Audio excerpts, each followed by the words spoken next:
One thing I hear time and time again from Minnesotans like Carl from Carver is that our country's tax system needs to be reformed.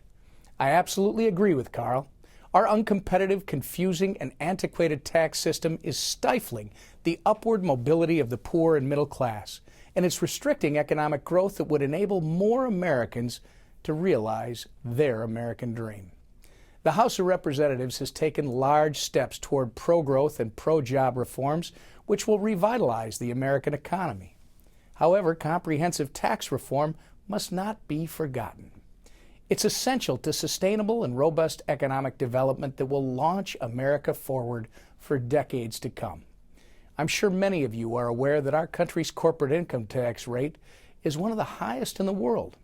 In fact, the United States corporate income tax rate is the highest in the developed world. American corporations are at a constant competitive disadvantage in the global market as they face a 39% tax rate. This is a huge impediment for American corporations who are trying to compete with foreign corporations from places like Ireland and the United Kingdom, whose corporate tax rates are between 15 to 27% lower than ours.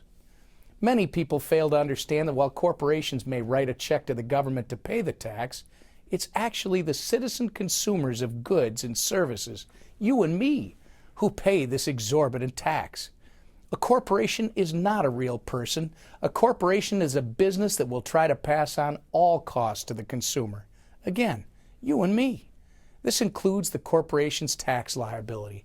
We also pay when corporations offer fewer jobs locally or move to foreign jurisdictions with lower taxes.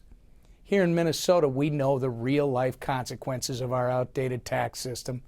Just last year, we lost Medtronic, one of the nation's leading medical device manufacturers, to Ireland, which has a corporate tax rate of only 12.5%.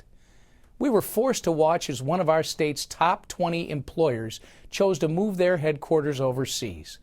With this, our country and the state of Minnesota lost out on jobs, revenue, and one of our Fortune 500 companies. But complaining is not enough. We need to actually do something to fix this problem. That's why I'm working on tax reform which will help keep jobs in Minnesota.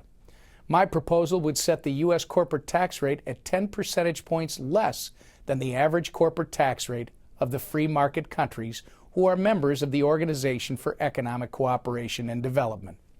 The OECD is a group of 34 free market Western and Western-friendly countries who often trade with one another. In effect, these are America's economic competitors, which is why using their tax rates is a great metric to base our tax rate on. Currently, the OECD average is about 25%, which would mean that under our proposal, the U.S. corporate tax rate will be 15%, putting us on par with our competitors. While this proposal is not comprehensive tax reform, it should be considered as part of a comprehensive reform package. Again, tax reform should be about growing jobs and prosperity right here at home. In other words, it should be about giving Americans the ability to compete. It's time that we stop nibbling around the edges when it comes to comprehensive tax reform in this country. The reform we're proposing will jumpstart the creation of jobs and economic growth in our country. But the future of our economic prosperity will depend on the willingness of our elected leaders to think outside of the status quo, which is why, as we go forward, Congress must carefully consider the flat tax and the fair tax, which are both better tax systems than our current model. Regardless of what reform we eventually agree to implement, it's a priority that we institute comprehensive tax reform that will allow the American entrepreneurial spirit to flourish. Allow Americans and their businesses to be competitive, not just with each other, but around the globe. If we allow Americans to compete, America wins. Thanks for listening. If you have any tax reform suggestions, please send them to us through our Facebook page. Have a great day.